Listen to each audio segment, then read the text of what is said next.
Halo guys, welcome back to Links Corner, tempat kita sharing ilmu.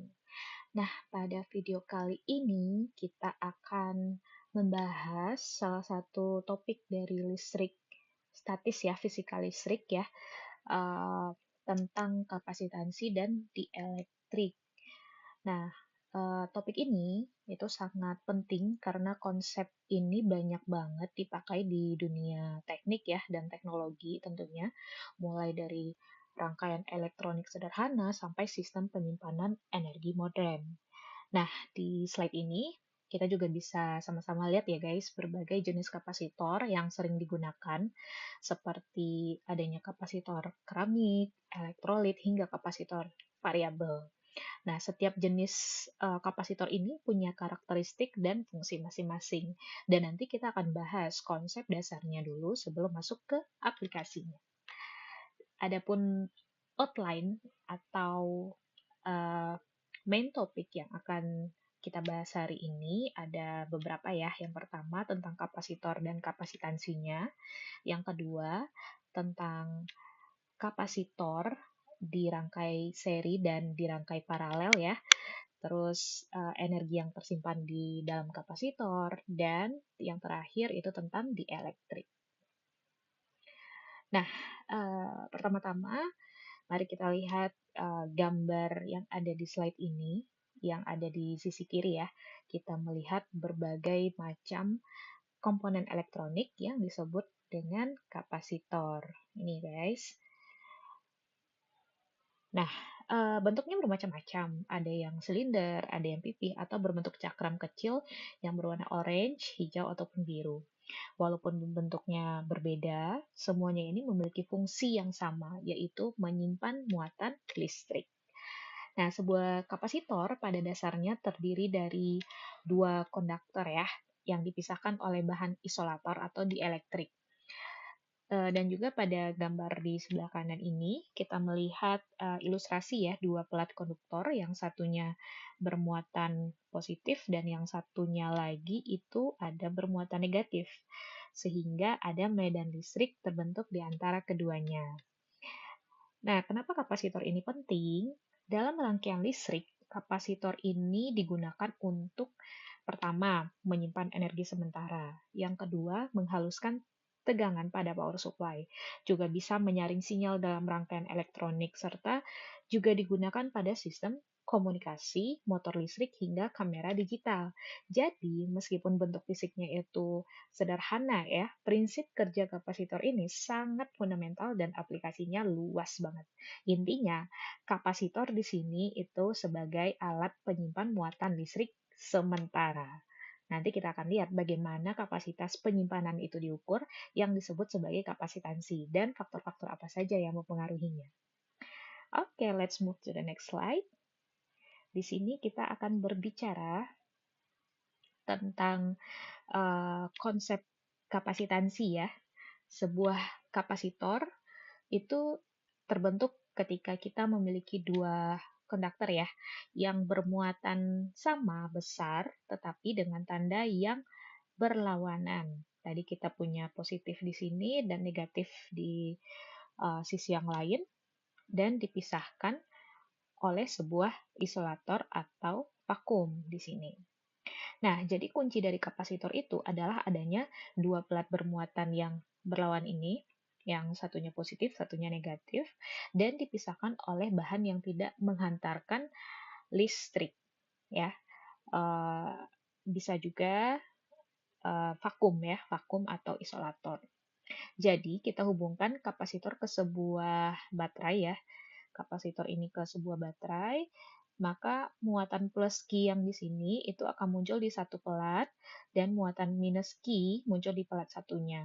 Dan selisih potensial atau delta V ya um, yang muncul di antara kedua pelat ini sama dengan tegangan dari baterai. Oke. Nah, sekarang apa yang terjadi kalau kita melipat gandakan muatan pada tiap pelat? Kalau di sini menjadi 2Q dan di sini menjadi 2Q juga, maka yang pertama kerapatan muatan tentunya akan meningkat, medan listrik juga meningkat, dan beda potensial di antara dua pelat ini juga ikut meningkat. Namun perhatikan bahwa perbandingan antara muatan dengan beda potensial itu tetap konstan. Dan perbandingan inilah yang kita sebut sebagai kapasitansi. Secara matematis, kapasitansi sama dengan Q per VAB. Yang C di sini dimaksudkan untuk kapasitansi, Q untuk muatan yang tersimpan, dan V adalah beda potensial antar pelat. Dan satuan SI-nya untuk kapasitansi ini adalah farad ya. 1 farad itu sama dengan 1 coulomb per volt. Dan di sini perlu diingat juga kalau kita harus bisa membedakan simbol C untuk kapasitansi dengan satuan muatan listrik ya, yang juga sering ditulis dengan huruf C yang dimaksudkan untuk satuan coulomb. Oke, jadi intinya kapasitansi itu menunjukkan kemampuan kapasitor untuk menyimpan muatan per satuan tegangan yang diberikan. Oke, sekarang kita fokus pada bentuk kapasitor yang paling sederhana dan paling sering digunakan dalam teori, yaitu kapasitor pelat sejajar. Nah, untuk kapasitor pelat sejajar ini, kita bisa membayangkan uh, kita punya dua pelat logam datar ya, seperti di gambar ini kita bisa lihat ada dua pelat logam ya, yang berwarna merah di sini plus Q dan berwarna biru yang di bawahnya itu minus Q ya, dan dipisahkan oleh D. Jadi ada jarak pemisahnya, tapi si pelat datar ini plus Q dan minus Q itu luasnya sama ya. Jadi muatan di setiap pelat itu akan menimbulkan medan listrik pastinya karena pelatnya luas dan jaraknya itu relatif dekat, maka medan listrik ini kita bisa anggap seragam. Besarnya medan listrik ini kita rumuskan sebagai E sama dengan sigma per epsilon 0. Nah, sigma di sini dimaksudkan sebagai Q per A ya. Ini kita sebut sebagai rapat muatan. A-nya itu adalah luas pelat dan epsilon 0 tentunya permitivitas vakum. Nah, karena medan listriknya seragam, beda potensial di antara pelat itu dapat diperoleh dari VAB itu sama dengan ED ya. Kita substitusi juga menggunakan E dan D-nya di sini ya. E-nya kita substitusi persamaan di atas ke persamaan yang di bawah sehingga kita dapat 1 per epsilon 0 dikalikan dengan QD per A untuk beda potensial yang dibutuhkan untuk menyimpan muatan yang sama. Jadi semakin jauh jarak antar pelat, semakin besar beda potensial yang dibutuhkan untuk menyimpan muatan yang sama. Setelah itu dengan menggunakan definisi kapasitansi C sama dengan Q per V ya, kita bisa peroleh C-nya itu sama dengan epsilon 0 A per D ya. Jadi ini salah satu rumus yang penting juga karena menunjukkan bahwa kapasitansi itu bergantung pada yang pertama luas pelat, yang kedua adalah jarak antar pelat serta di sini ada faktor ini ya permitivitas vakum ya. Ini adalah sifat medium di antara pelat gitu. Kesimpulannya, untuk membuat kapasitor dengan kapasitansi besar, kita bisa memperbesar luas pelat atau memperkecil jarak antar pelat ya. Memperbesar A dan memperkecil D. Baiklah, sekarang kita coba pindah ke slide berikutnya. Di slide ini itu dibahas kapasitor dalam bentuk bola atau spherical kapasitor ya. Kalau yang kita tahu, kapasitor itu kan secara umum terdiri dari dua penghantar ya, dua pelat yang dipisahkan oleh suatu medium isolator. Dan pada kasus sebelumnya, kita sering lihat kapasitor itu berbentuk pelat sejajar. Namun, kapasitor juga bisa berbentuk bola konsentris ya, yaitu ada satu bola di dalam ya, yang disebut sebagai inner shell ya. dan satu bola luar atau yang disebut dengan outer shell. Di sini yang bola bagian dalam itu bermuatan positif Q, ya. Bola bagian luar bermuatan negatif Q, dan jarak dari pusat ke bola,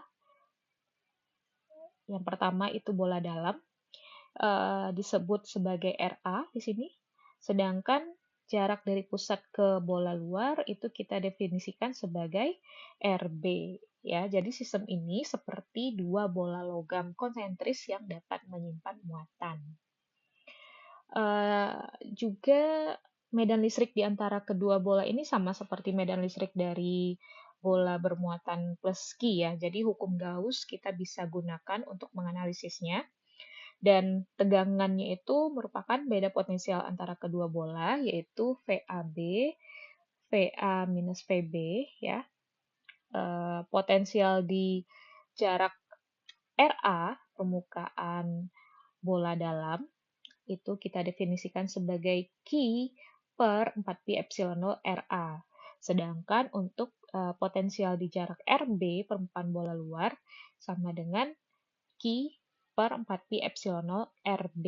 Sehingga selisihnya untuk PAB, Q per 4pi epsilon 0, di dalam kurung 1 per RA minus 1 per RB, ya. Dan kita sederhanakan menjadi seperti ini. Dan untuk kapasitansinya, kalau definisi kapasitansi itu tadi kan C sama dengan Q per V, ya. Kita substitusi persamaan VAB ke dalam persamaan yang atas, ya, yang pertama, persamaan yang ini. Kita dapatkan 4pi epsilon 0 RA RB per RB min RA. Jadi rumus kapasitansi untuk kapasitor bola bergantung pada ukuran jari-jari bola dalam RA, bola luar RB, dan konstanta permitivitas ruang hampa epsilon 0, ya. Atau material yang pengisi celahnya gitu, ya. Jadi semakin dekat jarak antar bola dalam dan bola luar, RB min RA makin kecil, maka kapasitansinya akan semakin besar, ya. Jadi kesimpulannya itu kapasitor bola itu salah satu bentuk kapasitor yang prinsipnya sama dengan parallel plate, hanya saja bentuk geometri dan rumusnya menyesuaikan dengan simetri bola, gitu ya. Selanjutnya kita lihat bentuk kapasitor silinder, ya, cylindrical kapasitor. Ini sama seperti kapasitor bola. Kapasitor silinder juga terdiri dari dua penghantar, ya. Di silinder bagian dalam bermuatan plus lambda di sini. Silinder bagian luar bermuatan negatif lambda. Jari-jari silinder yang di dalam itu ada RA, dan silinder bagian luar jari-jarinya itu RB. Panjang silinder itu adalah L. Sistem ini mirip dengan kabel koaksial, ya, seperti kabel TV atau kabel data lama, ya, yang prinsipnya juga bisa dianggap sebagai kapasitor berbentuk silinder. Kita mencari beda potensial VAB antara permukaan silinder dalam dan luar dari hukum Gauss. Medan listrik di antara silinder itu dapat dinyatakan sebagai E sama dengan lambda per 2pi epsilon 0 R, ya. Ini dari hukum Gauss, ya. Dengan mengintegralkan medan listrik dari hukum Gauss ini dari RA ke RB, kita dapat beda potensial seperti ini. Oke, tahu ya dari mana asal rumus ini? Dari rumus medan listrik hukum Gauss. Jadi tegangannya bergantung pada perbandingan jari-jari luar dan dalam. Dan untuk kapasitansi itu didefinisikan sebagai C sama dengan Q per V, sama, ya. Karena total muatan pada silinder itu Q sama dengan lambda L, ya. Kita substitusi ke dalam persamaan kapasitansi, sehingga kita dapatkan nanti di akhir 2pi epsilon 0L per ln RB per RA. Nah, kadang yang lebih penting adalah kapasitasi per unit panjang, karena silinder itu biasanya kan sangat panjang ya. Jadi rumus ini itu sering digunakan untuk menghitung kapasitansi kabel koaksial per meter panjangnya. Ya, jika jarak antara silinder dalam dan luar itu makin kecil ya, maka kapasitasinya itu akan semakin besar. Dan ketika kapasitasinya juga berbanding lurus dengan panjang silinder, jadi semakin panjang silinder, kapasitas penyimpanan muatannya juga ikut meningkat. Nah, jadi kapasitor silinder itu penting bukan hanya secara teori ya, tapi juga aplikasinya sangat nyata dalam dunia teknik listrik, khususnya pada kabel koaksial dan sistem transmisi sinyal. Oke, baiklah kita uh, pindah ke slide berikutnya, membahas bagaimana sebuah kapasitor itu mengisi muatan atau charging proses dalam rangkaian sederhana. Yang pertama, kita menyusun rangkaian ya, baterai B. Kita di sini punya baterai yang memberikan tegangan konstan, yaitu tegangannya di sini. Ini adalah B itu adalah rangkaiannya ya, di gambar yang B. Ini A, ini bentuk susunan komponennya. Dan saklar S ya di sini kita pindahkan ke dalam rangkaian digunakan untuk menyambungkan atau memutus rangkaian, dan kapasitor C memiliki dua pelat yaitu pelat H dan pelat L, dan kita pindahkan ke dalam ini ke dalam rangkaian sederhananya, ini H dan ini L kapasitor. Jadi ketika saklarnya terbuka tidak ada arus dan kapasitor ini belum bermuatan ya pastinya. Saat saklarnya kita tutup, baterai itu mulai menggerakkan elektron, dan elektron ini akan menumpuk di pelat L, sehingga di sini bermuatan negatif, sementara itu di pelat H akan kehilangan elektron, sehingga bermuatan positif. Dan muatan ini terus bertambah sampai beda potensial antar pelat itu sama dengan tegangan baterai ya. VHL VHL HL itu sama dengan V baterai. Jadi dia akan siklusnya akan gitu terus, akan bertambah ya sampai beda potensial antara pelat ini sama dengan tegangan baterai. Pada akhirnya kapasitor itu akan menyimpan muatan besar, yaitu Q sama dengan C dikali V, dan proses pengisian terhenti karena tegangan pada kapasitor sudah sama dengan tegangan baterai. Dengan demikian, kapasitor itu berfungsi sebagai penyimpan energi dalam medan listrik di antara pelatnya. Oke, nah sekarang kita bahas tentang kapasitor yang disusun secara paralel ya. Jadi kalau ini tadi kapasitornya tunggal, tidak dirangkai dengan kapasitor lainnya, tetapi pada kenyataannya sering kita temukan bahwa kapasitor itu dirangkai secara seri ataupun dirangkai secara paralel, dan ini tergantung kepada peruntukannya ya, untuk apa, kegunaannya untuk apa. Nah, di sini kita mulai dengan kapasitor yang dirangkai secara paralel. Jadi pada susunan paralel, kedua terminal kapasitor itu langsung terhubung ke titik yang sama pada rangkaian. Nah, ini ya. Artinya setiap kapasitor itu mendapatkan tegangan yang sama, yaitu tegangan V ya pada kedua pelatnya. Jadi masuk ke sini, dan masuk ke sini ya. Itu sama. Karena tegangannya sama, muatan yang tersimpan itu tergantung pada kapasitansinya masing-masing. Misalnya kita punya Q1 C1 kali V, Q2 C2 kali V, Q3 C3 kali V. Total muatan yang tersimpan adalah jumlah semua muatannya. Jadi Q sama dengan Q1 tambah Q2 tambah Q3 sama dengan C1 C2 C3 ya. Kita substitusi ke sini C1 C2 dan C3 itu dikalikan dengan V.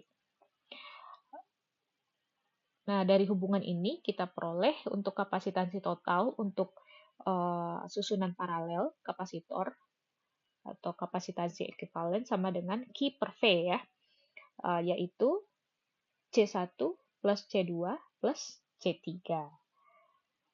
Atau secara umum jika ada N kapasitor paralel, rumusnya menjadi C ekuivalennya berarti dari jumlahnya dari 1 sampai ke N, misalkan ada 10 rangkaian kapasitor yang paralel, berarti N-nya itu adalah 10. Sehingga C-nya di sini adalah C1, C2, C3, C4, C5, C6, sampai C10 ya. Jadi ketika kita menambahkan kapasitor secara paralel, kapasitansi totalnya akan bertambah besar ya. Hal ini terjadi karena setiap kapasitor itu menambah luas permukaan efektif untuk menyimpan muatan. Dalam aplikasi nyatanya, kalau kita ingin meningkatkan kapasitansi, kita cukup menyusun kapasitor secara paralel. Ya. Nah, selanjutnya kita beralih ke kasus ketika kapasitornya disusun secara seri.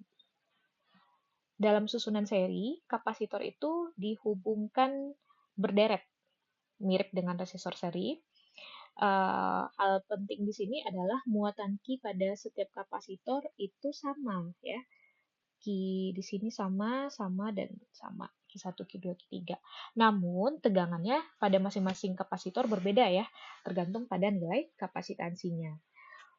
Jadi untuk tegangannya ini pada masing-masing kapasitor V1 sama dengan Q per C1, V2 Q per C2, V3 Q per C3. Karena baterai itu memberikan tegangan total V, maka berlaku V sama dengan V1, V2, V3. Kita substitusi nilai V1, V2, V3 dengan rumus yang awal. Ya, jadinya kita dapatkan ini C1, C2, dan C3. Dan ekuivalennya, kapasitansi ekuivalennya itu 1 per C ekuivalen sama dengan 1 per C1 plus 1 per C2 plus 1 per C3.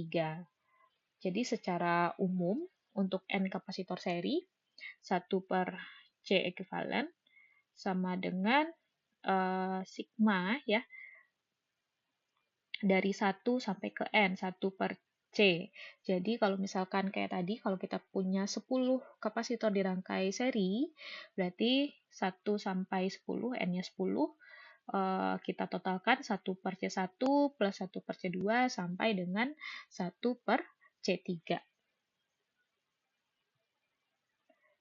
Pada susunan seri ini, kapasitansi totalnya itu selalu lebih kecil daripada kapasitansi terkecilnya.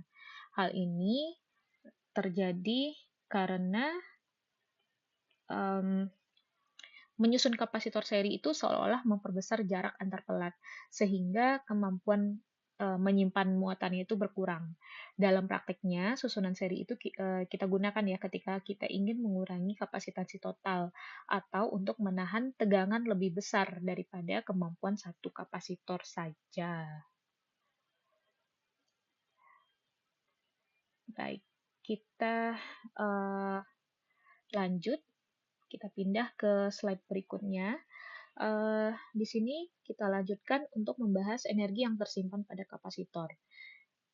Yang pertama, saat kita mengisi kapasitor, kita melakukan usaha untuk memindahkan muatan dari satu pelat ke pelat lainnya melawan medan listrik ya. Dan usaha ini tidak hilang, melainkan tersimpan sebagai energi potensial dalam medan listrik di antara pelat-pelat kapasitornya.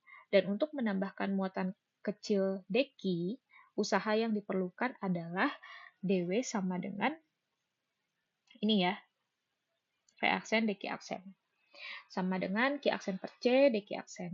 Jika kita integralkan dari Q aksen sama dengan 0 hingga Q aksen sama dengan Q, maka W-nya itu sama dengan W-nya itu sama dengan 0 sampai Q ya. Integral 0 sampai Q aksen per C dQ aksen itu sama dengan Q kuadrat per 2C. Nah, sama kayak gini ya. Nilai W inilah yang menjadi energi potensial U yang tersimpan di dalam kapasitor. Dan energi ini dapat ditulis dalam beberapa bentuk ya, bergantung pada besaran yang kita ketahui. Yang pertama itu U sama dengan Q kuadrat per 2C, sama dengan setengah CV kuadrat juga bisa, atau setengah Q dikalikan dengan V. Nih. Nah, semua persamaan ini menyatakan energi potensial yang sama. Artinya, kapasitor bukan hanya menyimpan muatan, tetapi juga berfungsi sebagai penyimpan energi. Dan energi yang tersimpan ini dapat dilepaskan untuk berbagai aplikasi, misalnya pada flash kamera, laser pulsa, atau catu daya cadangan. Selanjutnya, kita pindah ke slide berikutnya. Di sini kita dari konsep energi potensial pada kapasitor, energi yang tersimpan dalam kapasitor, ini konsep energi yang berikutnya, ya masih di dalam lingkup energi dalam kapasitor, yaitu dari energi total yang tersimpan di kapasitor ke konsep kerapatan energi, ya energi density. Jadi kerapatan energi ini dilambangkan dengan U, itu merupakan energi potensial per satuan volume yang tersimpan di dalam medan listrik di antara pelat kapasitor. Jadi bukan lagi berapa total energi yang tersimpan, tetapi berapa energi yang tersimpan dalam volume tertentu dari medan listrik. Nah, energi yang tersimpan pada kapasitor ini, pertama kita tahu bahwa U sama dengan setengah CV kuadrat ya dari slide sebelumnya. Jika dibagi dengan volume di antara pelat, kalau di antara pelat kan berarti luas pelat tadi kan A ya. Terus dan D itu kan ininya jaraknya. Berarti kan volume yang di antaranya itu, yang tersimpannya itu, di antara celahnya itu adalah A dikalikan dengan D. Sehingga U-nya ini, U kecil, itu sama dengan U besar per volume. Ya. Sehingga dari sini kita bisa lanjut ke yang ini. U-nya kita substitusi dengan setengah CV kuadrat per AD untuk volumenya. Gitu. Karena kapasitas kapasitor plat sejajar itu kan C sama dengan epsilon 0 A per D ya. Jadi kita peroleh U-nya itu yang ini. Sama dengan setengah epsilon 0 di dalam kurung P per D dikuadratkan. Dan juga karena E-nya itu sama dengan V per D ya, maka bentuk akhirnya sama dengan setengah epsilon 0 E kuadrat untuk kerapatan energi pada sebuah kapasitor. Artinya, energi tersimpan langsung di dalam medan listrik itu sendiri, bukan hanya di kapasitor. Jadi, semakin kuat medan listrik, semakin besar kerapatan energinya. Karena kan di sini U sama E itu sebanding ya. Semakin kuat medan listrik, semakin besar kerapatan energinya. Dan konsep ini sangat penting saat kita mempelajari gelombang elektromagnetik, karena energi itu menyebar di dalam medan di seluruh ruang.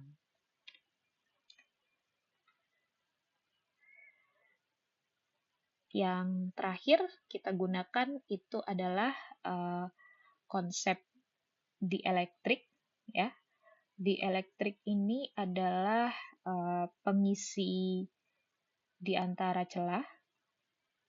Jadi yang tadi biasanya kita pakai vakum ya, ruang hampa gitu di antara celahnya itu, tapi ternyata itu bisa diganti dengan bahan isolator yang lain gitu, dengan mempertimbangkan konstanta dielektrik dari material-material ini gitu. Dan definisinya atau perbandingannya yang bisa kita gunakan di sini adalah K untuk konstanta dielektrik itu sama dengan C per C0 ya. sehingga V-nya itu sama dengan V0 per K, gitu. Nilai dari konstanta di elektrik itu macam-macam, tergantung dari materialnya. Ada air, ada kertas, ada oil ya, ada silikon, terus juga ada keramik ya. Jadi sebenarnya untuk bahan di elektrik ini digunakan untuk pengisi antar celah kapasitor itu tergantung kepada keperluan kapasitornya digunakan untuk apa gitu ya. Jadi dari sini kita bisa menghitung kapasitansi setelah diisikan atau disisipkan bahan isolator ini atau material isolator ini.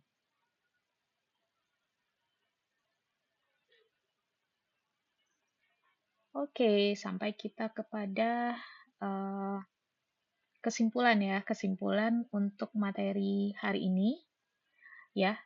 Jadi kapasitansi dari sebuah kapasitor itu didefinisikan sebagai perbandingan antara Q dan V ya, dengan satuannya itu adalah farad atau coulomb per volt. Dan juga kapasitor itu bisa dirangkai secara seri dan bisa dirangkai secara paralel juga ya, tergantung nanti peruntukannya apakah ingin memperbesar kapasitansi atau untuk menahan tegangan gitu.